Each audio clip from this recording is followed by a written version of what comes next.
you go? We used to be kids, now I feel so grown. I miss being free to be me, not alone. I used to have friends, but we don't talk anymore. I guess that's on me, I got busy. I used to drink soda, now I switched to whiskey. I didn't want time to pass, but time is fast. I just wish you were more than memories.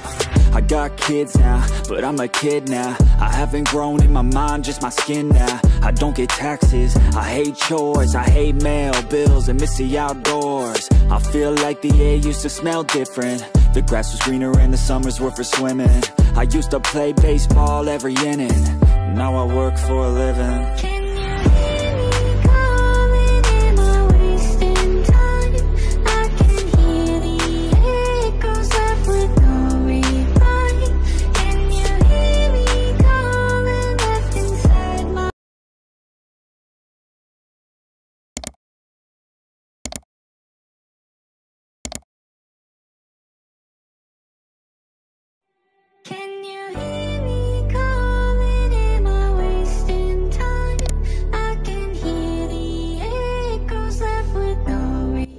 So yun mga best, no, sa lahat ng mga nagtatanong magkano nga ba ang ganitong motorcycle, papakita ko na lang din dyan sa screen nyo para at least meron tayong reference. Nakalimutan ko kasing hingiin doon kay madam, okay? So yan, nandyan sa screen nyo kung magkano nga ba ang kanyang cash. So cash only lang po tayo sa ngayon, pero abang-abang tayo dun sa mga gustong kumuha ng finance, yung mga installment and down payment, abangan nyo yan. And magiging available po yan soon. Okay, so abang-abang lang tayo. So sa tingin nyo, sulit nga ba ang presyo ng 2025? Comment nyo naman yan. At dun sa mga nakagamit na nga pala ng ganitong motorcycle, baka pwede nyo i-share dyan sa comment section. Ano nga ba yung mga naging experience nyo sa motorcycle na to? Ayos na ayos yan, di ba?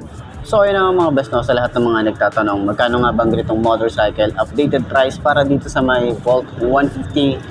Papakita ko na lang din yung sa screen nyo, yung cash niya na 115,000. At syempre, pag kinuha nyo siya ng on the spot cash is meron kayong less than 4,000. So, magiging 111,000 na lang siya pag kinuha nyo ng on the spot cash.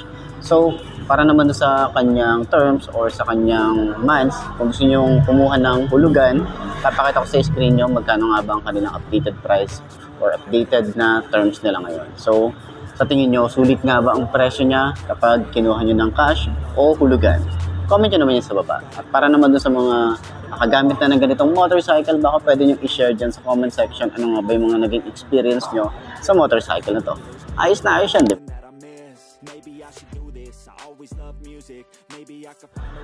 So, yun nga, last time na upuan na rin natin to, yung kulay brown nito.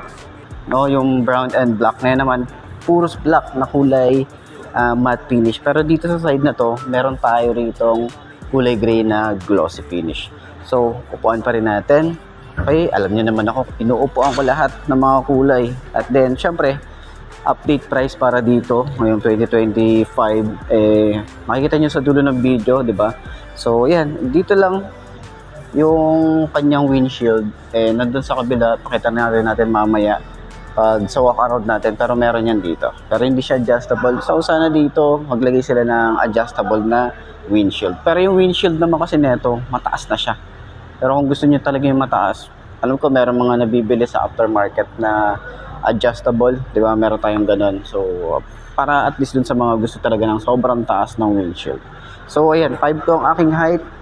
Sakyan na natin. Ayan, regular shoes. Okay, so ganito yung tsura natin kapag nagra-rides. Sobrang luwag, di ba? Sobrang komportable. Tapos extension ng paa.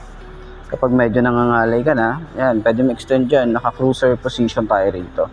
Then, kung gusto mo naman ng medyo sporty, ganyan yung tsura natin pag medyo sporty yung ating position. Ayan. So, dali lang din naman yan. So, tayo natin kung magaan ba siya. Ayan.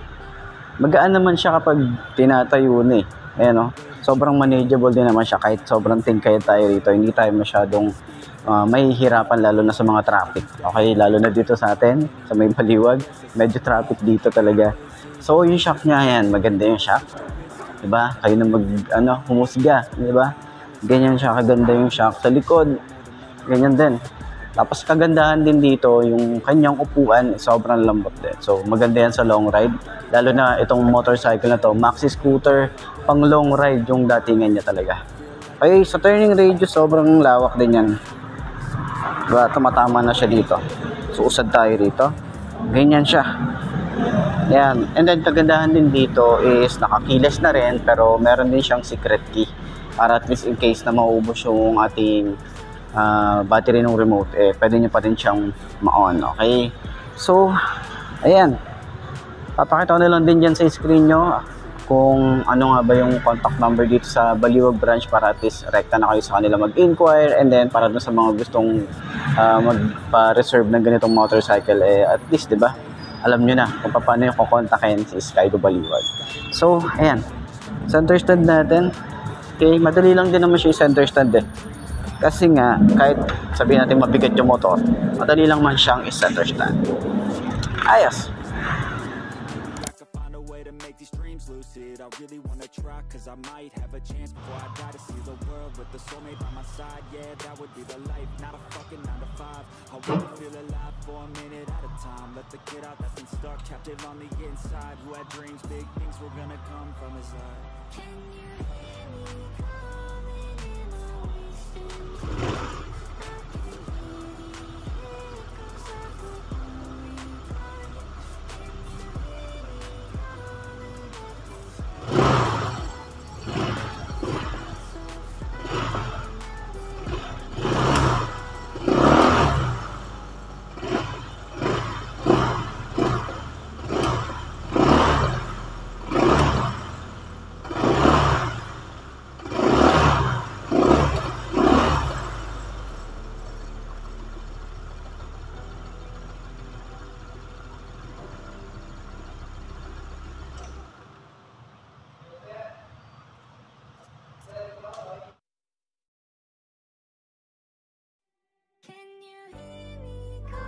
So, yun mga best, no? Ngayon, ito, isa to sa mga gusto ko ring i-vlog kay Rakal, okay? Lalo na nagbabalik nga si Rakal dito sa market natin, sa motorcycle industry. Pero meron naman na talaga pala.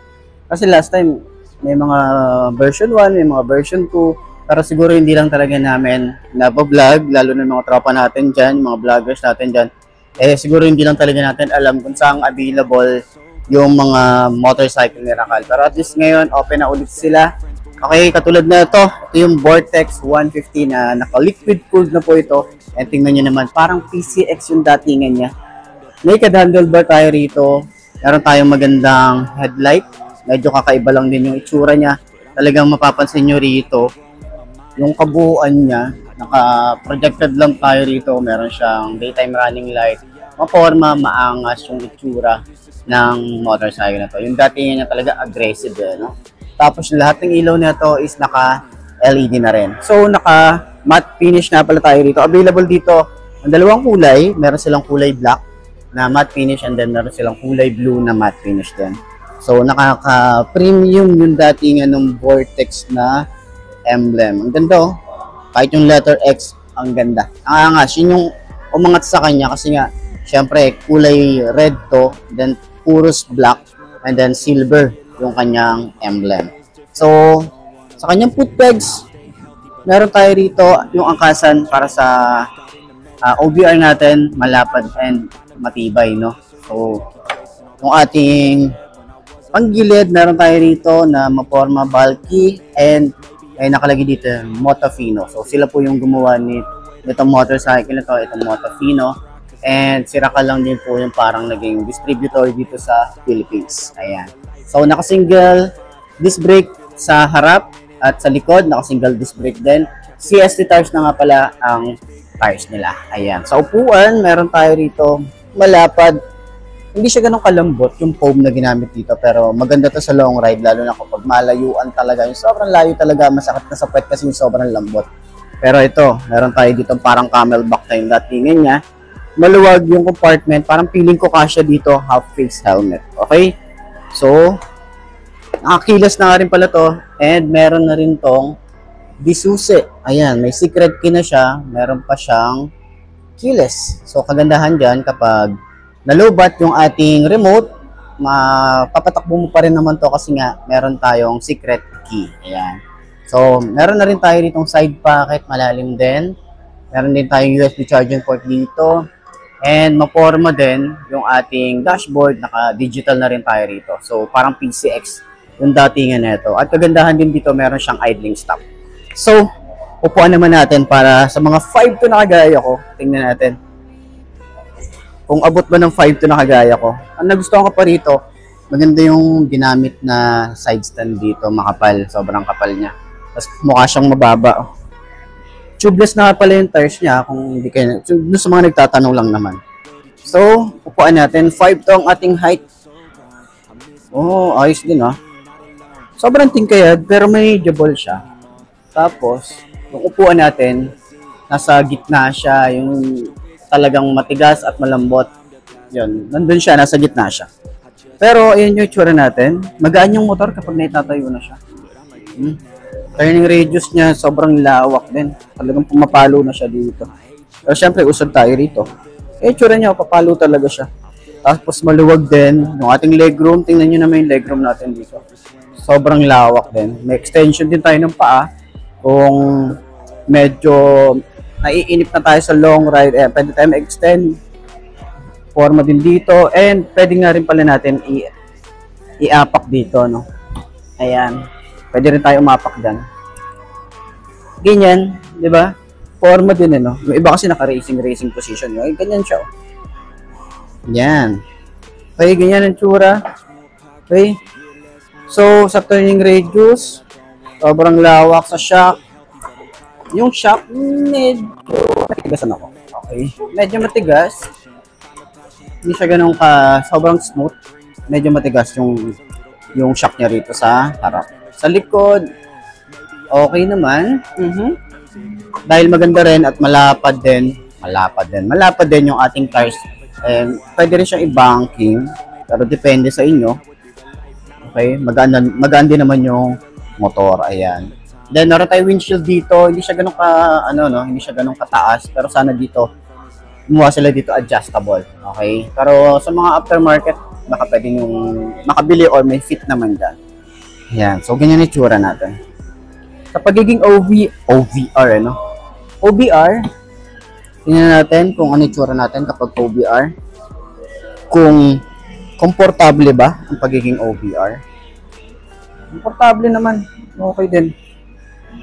Tsaka yung foam, malambot. Mas malambot pa nga dito sa likod kaysa dito sa harap.